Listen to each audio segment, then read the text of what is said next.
All right, hello. I'm Simon Whibley, co-director Workshop Architecture, and I'm here to present this project, which is the Burrinja Cultural Centre. Now, Burrinja Cultural Centre occupies the former offices of Sherbrooke Shire. So it has, over its lifetime, had about 8 additions since it was taken over, and that's added, let me see how I go here, studios, gallery spaces, cafes, and most recently in 2010 by Greg Burgess Architects, a theatre. That combination of different functions has created a really vibrant, varied mixed program of art, community events and performance, and all within quite a beautiful setting in Upwey in the Dandenong Ranges. One of the other effects of all these changes over time has been to create a rather incoherent agglomeration of stuff within the building, like the entrance to the gallery obscured, general kind of clashing of different finishes and colours, and a kind of almost dystopic occupation of abandoned building style artist studio spaces. Galleries that have to fight with existing structure, unconditioned storage spaces for gallery works, that's the external roller shutter there that they're photographing works against, and tired social and cafe spaces. So we were charged with addressing the part that the 2010 edition did not, which was to do with those visual art spaces. And fundamentally, from when you approach the building, as you enter it and your experience within it, the idea has been to draw the performing art spaces out into the experience of a visitor and an artist themselves. And that started with the approach of the entry, being able to kind of look deeply into the building. And you can see that there, the entry again opening, and be able to see those spaces of the galleries and the studios beyond. A very simple technique, but one that wasn't necessarily about adding a new layer of architecture expression to the building, but more about opening up what was already there but buried. That, for a budget of approximately 2.7 million, mean taking on a rather ambitious amount of change. So a complete stripping out of the gallery spaces, studio spaces and cafe, and instead providing a kind of critical relationship between the performing arts half of the building and the visual arts half of the building, using the existing foyer as the space where both of those activities come together, and also doing something that the existing building didn't, which was provide a connection from the foyer and the entry to the beautiful surroundings of the project. So that's from studio. I'll come back to the plan, but that's the basic diagrammatic idea of what our change meant. In taking the client group to various examples of gallery and workshop spaces, they expressed a kind of a preference for not necessarily the highly refined spaces of those kind, but more things that were slightly messier and provisional, such as the older parts of the VCA, artist-run spaces such as Gertrude Street, but also, like here down in this little snippet from Heidi, the relationship continually of the gallery spaces to the surroundings outside. And in thinking about how we might bring the performing arts and the visual arts together, we drew on these examples and presented them back, that they're kind of one space but sort of two hearths, and being able to move from one to the other is quite an interesting dynamic of change and of use and of view across from one to the other, and also deep and down along the circulation of the foyer, being able to peer into the different activities that were taking place. I mean, it was said that there was always in the history of the centre a kind of great informality between visitor, between artist and between performance, and this was about bringing those ideas out to the fore through using these different examples. And we were also aware that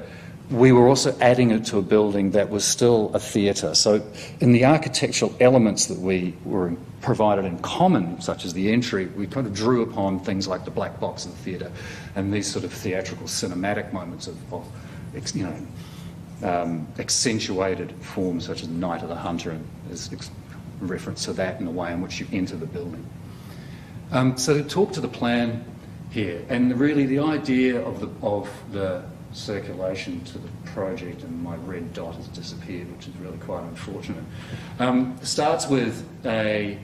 airlock that was required for the separation of the gallery space, which is just to the top of the slide from that stair, and extending that into an axis that runs along the studio spaces, which are towards the left, and the workshop spaces and the galleries, and provides a kind of constant visual and circulatory connection across into them, also allowing informal exhibition spaces to occur in this threshold between the foyer in the grey and the new visual art spaces in the white. And then as you move around, an opening of that axis through to the garden outside, and placed in that threshold, the café. One of the main things that this achieves, and probably the primary kind of architectural, let's say, investigation spatially of this project, is about installing depth where before it was shallowness, and disconnection of those various different parts of the project. So here in the foreground we've got the existing foyer kind of coming up to this airlock stretched across, so you can see the existing carpet ending at this epoxy floor, and then the opening up back through the building through to the informal studio spaces and the garden beyond. And that idea of constantly looking along but also across is reinforced as you come into the building, and turning around, again, that creation of a link visually is made to the surroundings of the building that was previously absent. So spinning you around 180 degrees, as you enter also, before not being really able to understand where the gallery was, now you can see the works that are on exhibition. Also adjacent to them, the gallery store with a window into the collection, and then the cafe place with the view to the outside there. And then more closely in that cafe space, an acoustic wall that provides visual openness between the cafe spaces and the galleries. Now, as you would have seen in the earlier project images, the gallery itself was a sort of awkward negotiation of existing structure. So to try and clear up these sort of spaces in the way that that diagram showed involved a hell of a lot of investigation of the existing structural assembly that had come to pass through 8 different editions. And I don't even know what I'm doing in that slide on the right, but the point was to enable this, a gallery space that could connect both, or provide a coherent exhibition space, but one that could also see the different activities of the centre layer and views out of it and all the way through to the entry.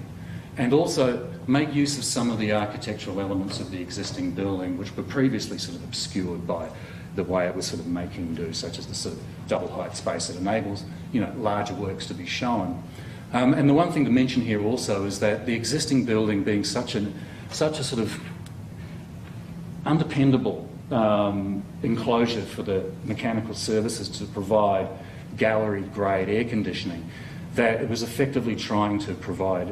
a gallery air conditioning to an external space. So we took the approach of building a cool room inside the existing fabric of the building to provide a level of insulation, and most explicitly sealing of those gallery spaces from the fabric of the building itself. And you can see that sort of here about how we've sought to make that sort of a material element of the building. Looking back down that axis, back down that airlock, brings you to the studios. And the studios was separated into 3 different kinds. A sort of individual studio space here and here, a open plan studio space here, and a kind of day informal coming and going studio space. Connected to the airlock axis, that provided not only informal exhibition space but also a shop front for these artists, that they could, when people were, say, visiting the building for a theatrical performance, they could see the works that are being produced by the artists occupying the studios. So here's sort of looking from that kind of drop-in studio space into the shared open spaces. This ceiling above is an extension of the axis of the building that comes from the entry. Look, an individual studio space here, and looking back from the shared spaces to the sort of drop-in informal studio space. And I'll just show here, basically, again, this is sort of inserted inside the existing fabric,